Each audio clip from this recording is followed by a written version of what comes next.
أعوذ بالله من الشيطان الرجيم بسم الله الرحمن الرحيم nga tugenda maaso n'emisomo gyaffe egikwatagana ne hijja katutandikire ddala n'okutegeera hijja kyeki.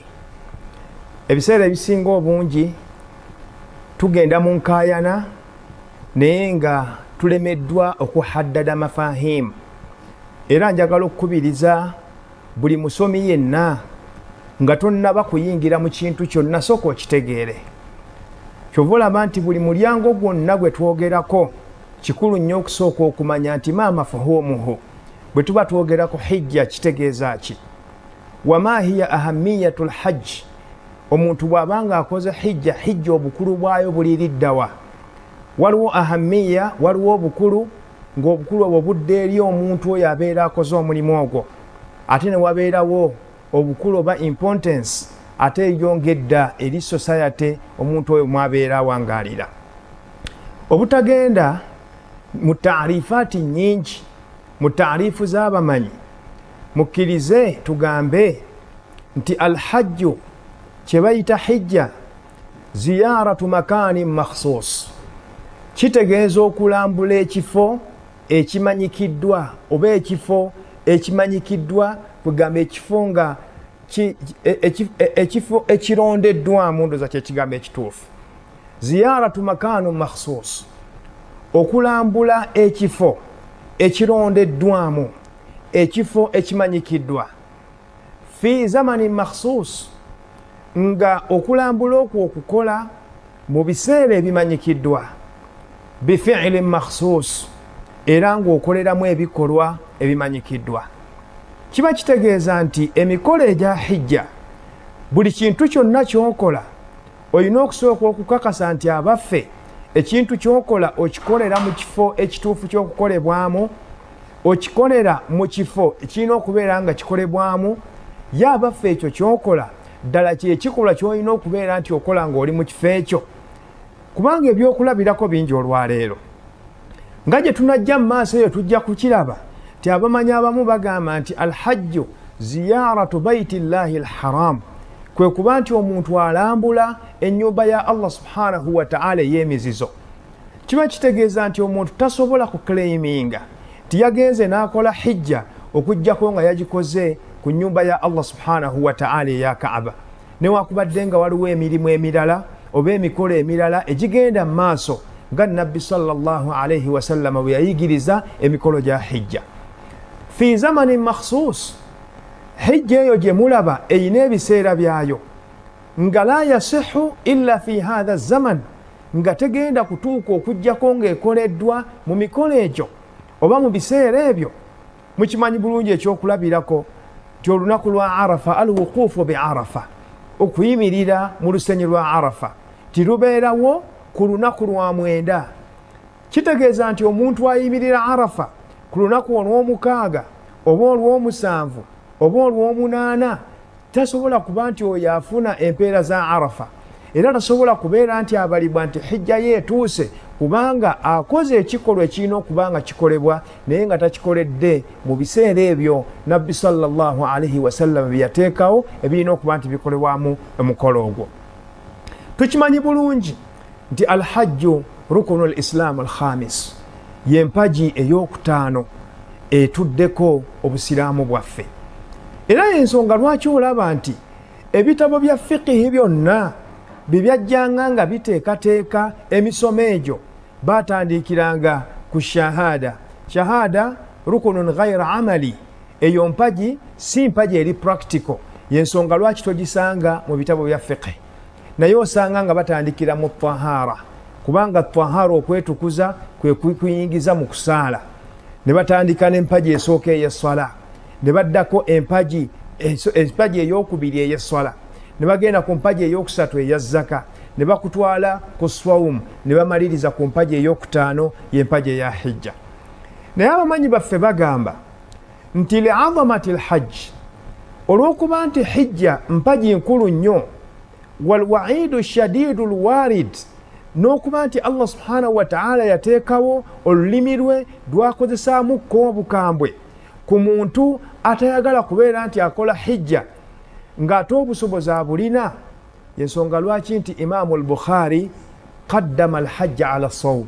Ye bwe yali ateekateeka riwaaya ze, bwe yali ateekateeka hadithi ze, yasooka hadithi eza hajji oluvannyuma n'aleeta hadithi eza sawm.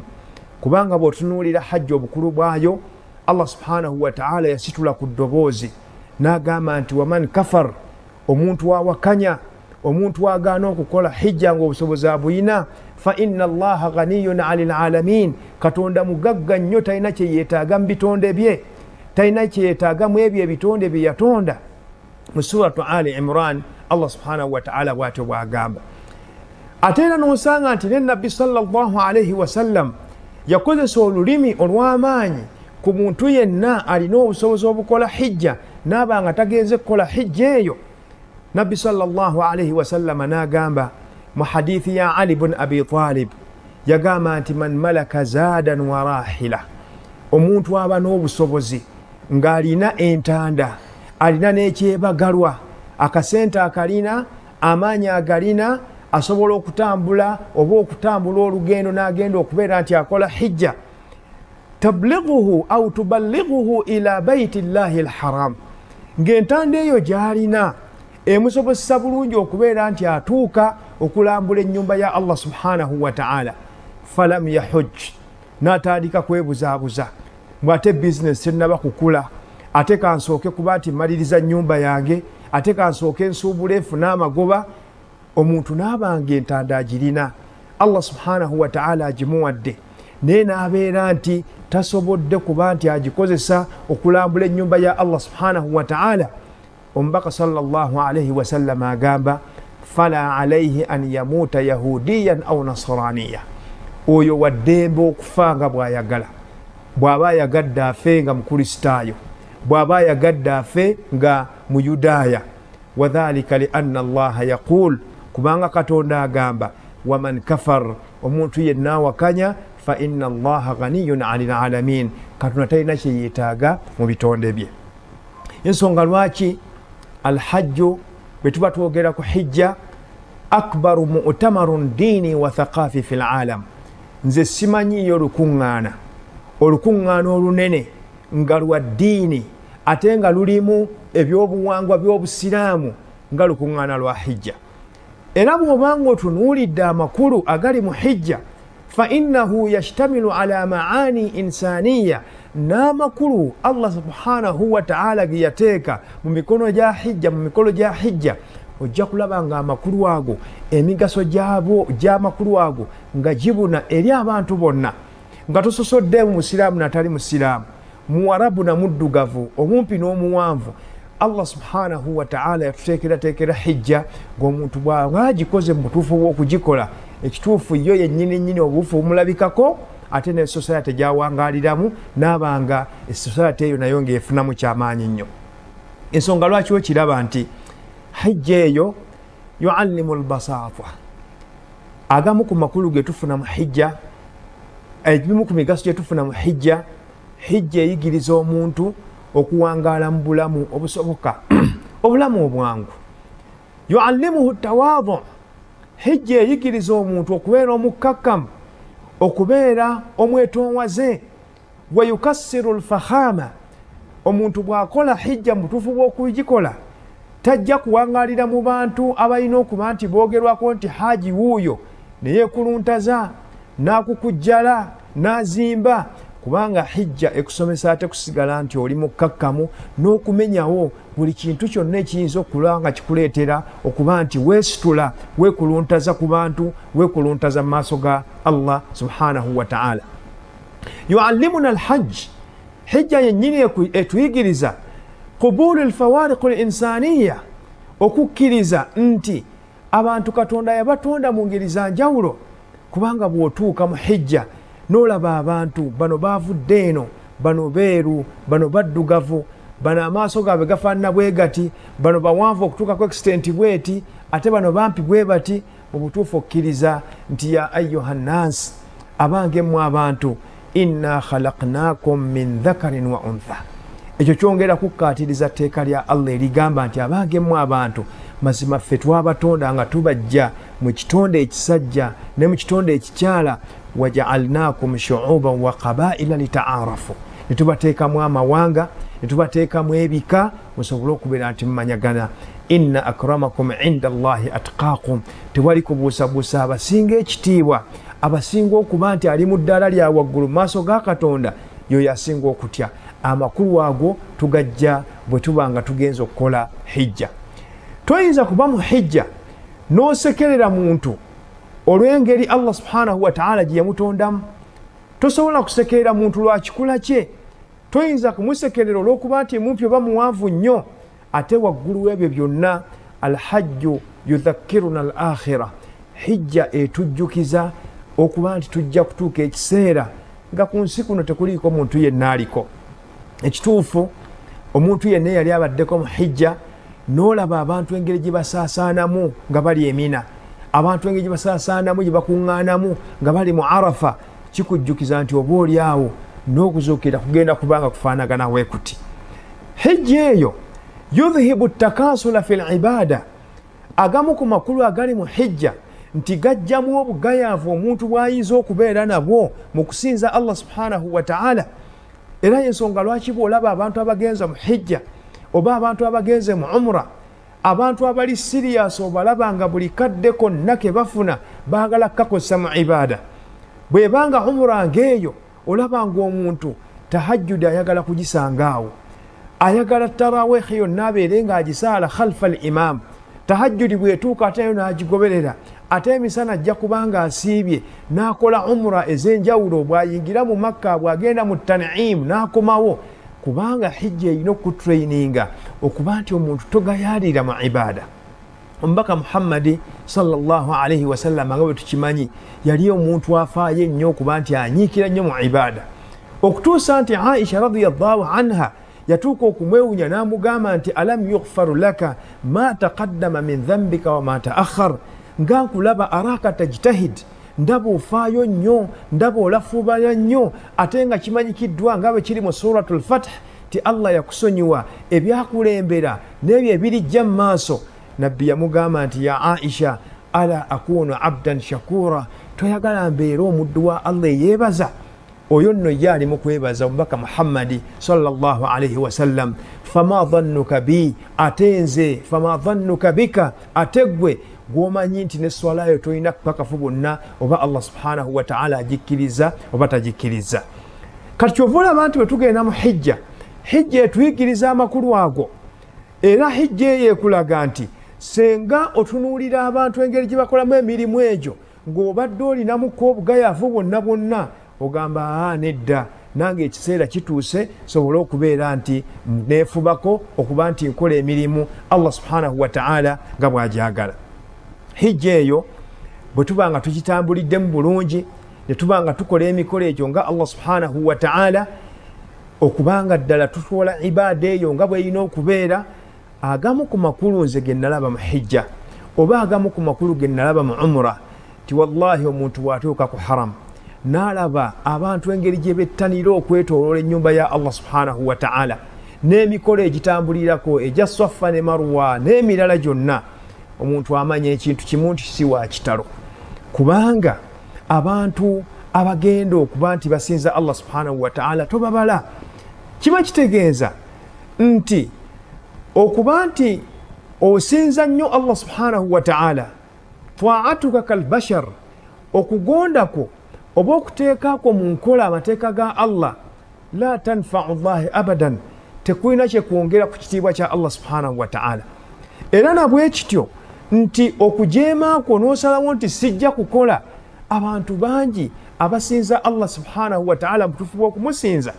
Kati gwe bw'obeera eyo n'ogamba sijja kusaala, toyina gwokosa. Bw'osalawo n'ogamba nti emaali Allah yagikuwa naye tojja kukola hijja, waliyo abagikola. Ate ekirungi ennaku zino nti bakiteeka ku mitimbagano, n'olaba nti waliwo TV olwaleero ebeera eyina albathul mubashir, ng'erina live streaming, biki ebigenda mu maaso ku Kaaba ya Allah subhanahu wa ta'ala. Naye tewaliiwo lunaku, tewaliiwo kaseera ke baali balaze nga Kaaba eri awo nga njereere. Olaba ne mu COVID era walabangayokko abantu abagyetooloola, kitegeeza nti gweyo gy'oli kimanye ma'asiyatuka la tadurru Allah abadan, okuba nti oyagala kuwangalira mu bujeemu, obujeemu bwo tebulina kye bugenda kukola Allah subhanahu wa ta'ala. Ate era tolowooza nti olw'okuba osaala nnyo, olw'okuba nti osiiba nnyo, nti ibaada zeezo zirina kye zigenda okugasa Mungu subhanahu wa ta'ala. Tewali n'akatono. Ako ge gamu ku makulu omuntu g'alina okubeera ng'afuna senga abeera akoze hijja mu butuufu bw'okugikola. Omuntu bw'akola hijja akimanya, huwa mu'tamarun, lwe lukuŋŋaana alladhi la yushariku fihi ghayru muslim. Tutambula mu nkuŋŋaana eziwerako n'osanga nga waliyo abantu ab'amadiini ag'enjawulo, naye kyengera kinene nnyo Allah subhanahu wa ta'ala kiyawa abakkiriza nti olukuŋŋaana olwa hijja lwe lukuŋŋaana ng'abantu bonna hum ala diinin wahid, bonna bali ku nzikirizeemu, bonna bazze nga bazze ku kigambo kya la ilaha illa Allah Muhammadun Rasulullah. Lwe lukuŋŋaana olusinga okubeera olunene, ye ttabamiruka asinga okubeera nti munene, nga tewaliyo muntu yenna wanzikiriza ndala lulimu. Nembeeraawo ne neebuuza, limaadha la yastaghillu almuslimuuna hadhihi alfursa, abasiraamu ab'ensi ez'enjawulo lwaki tebakozesa omukisa guno litawhiidi saffihim aw litawhiidi sufufihim, okubeera nti bagatta enjawukana ezibadde wakati waabwe ne basigala nga bali kimu. Era gye tugenda okujja mu maaso eyo ojja kulaba nti amakulu g'okwegatta, amakulu ga kubeera obumu, amakulu g'okujjawo enkaayana wakati w'abasiraamu, omubaka sallallahu alayhi wasallama yagalaga bwe yali nga amaliriza hijja emina. Tusaba Allah subhanahu wa ta'ala atutuuseeyo tujja kulaba amakulu ago. Era ojja kwebuuza nti bwe tubanga ddala tukola hijja mutuufu bw'okugikola, abaffe kikola amakulu an yakuna baina almuslimina khilafun fi amr adduwalu alislamiya almutahada. Kikola amakulu okuba olwaleero nti tulina ensi z'abasiraamu ezimanyikiddwa, n'osanga nga tetuli ku peegi y'emu, mathalan ku ebyo ebigenda mu maaso mu Palestine, nti waliwo abawagira, waliwo abatawagira, waliyo abatwalayo obuyambi, waliwo abatatwalayo obuyambi. Kiba kitegeeza nti tuba tetuyize mu makulu aga hijja. Senga nga hijja eyo twali nga tugikola mu butuufu bw'okubanga tugikola mu butuufu bw'okugikola kwayo, lama kana hunaka firaqun wa ahzab, twali badde nga tetulina bibinja binja. Yes, tewali mutawaana, osobola okubeera ng'okkiriza mu madhahabu gano, osobola okuba ng'okkiriza mu kigambo kino, naye bw'otuuka mu hijja n'olaba nga ffenna laqad qasadna baita Allahi alharam, ffenna ekitututte twagala kusiimisa Allah subhanahu wa ta'ala, wandibadde ng'olaba nti oluvannyuma lw'ekyo enkaayana zisobola okusigalawo, naye tusigala ng'ekitugatta kigambo kya la ilaha illa Allah Muhammadun Rasulullah.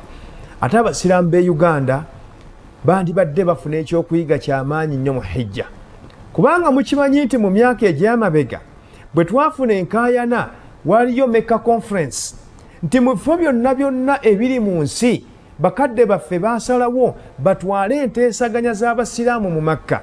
Ne weebuuza nti olwaleero kiki ekyabaawo?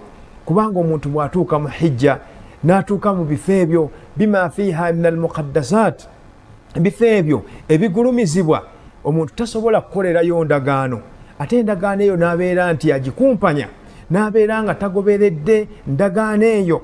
Omuntu yandibadde nga bw'agenda mu hijja nga bwe tujja okukiraba avaayo nga ddala muntu mulala nnyo, naye kyannaku nnyo, innaha fursatun lam nastaghillaha. Basseruganda tetunnaba kukozesa makulu gali mu hijja, yensonga lwaki tutuukayo tinewakubadde nga Allah subhanahu wa ta'ala yagamba nti fala fusuka wala jidala fil hajj, fala rafatha wala fusuqa wala jidala fil hajj. Tewali nkaayana, tewali kwongera bigambo bikyamu. Tutuukayo naye nyini tukakayanirayo n'enkaayana zaffe tuzikomyawo wano, kubanga maqasidul hajj, ebigendererwa Allah tabaraka wa ta'ala byagenderera okuteekako hijja ekituufu tetunnaba kubeera nga tubituukako. Ensonga lwaki tugamba nti dirasatuna dirasa maqasidiya, insha Allah omusomo guno nga Allah atuwadde obusobozi ne gusigala nga gugenderera kugenda kuba musomo, tujja kwogera ku mikolo egikolebwa mu hijja, naye nga twagala okumanya ma huwa almaqsadu shar'i waraa dhalik, Katonda yatwagalizaamu ki? Omuntu abeera akikoze kimukolako impact ki? Society gyatambuliramu eyinza kuba nti efunamu ki mu kintu ekifaanaganako bwe kityo. Maqasidun shar'iyatun tahliliya, n'okutandika okusunsula ensonga ezimu kubanga ojja kwesanga nti ezimu kuzo ate ba ulama ridwanullahi alaihim ajma'in oba al ulama rahimahumullah Allah basiime bayawukana. Wallahi bintu ebyewuunyisa mu bintu bya hijja bino ti nabbi sallallahu alaihi wasallam tujja kukituukako. Nabbi yakola ihram ayingire mu hijjatul wida, naye nga ffenna bamashayikhi tukimanyi nti hijja omuntu asobola okukola ihram muzimu ku categories esatu. Asobola okukola ifrad, asobola okukola tamattu, oba asobola okukola qiran. Naye tekikwewuunyisa olwaleero nti ila al-an al-khilaafu qa'imun, waliwo obutakkaanya wakati w'abamanyi. Hal hajja ar-rasul sallallahu alaihi wasallama mufridan, nabbi yakola hijja ya ifrad? هل حج قارنا يقول يا إقران ويا قران، أو حج متمتعا ويقول حج يا متمتع؟ ebyo nabi tuwa amakulu okubanga tufuna amakulu amalungi oba ebyokulabirako ebirungi bwe tubanga tukoze omukolo guno ogwa hijja. Aqulu qawli hadha wassalamu alaikum wa rahmatullahi wa barakatuh.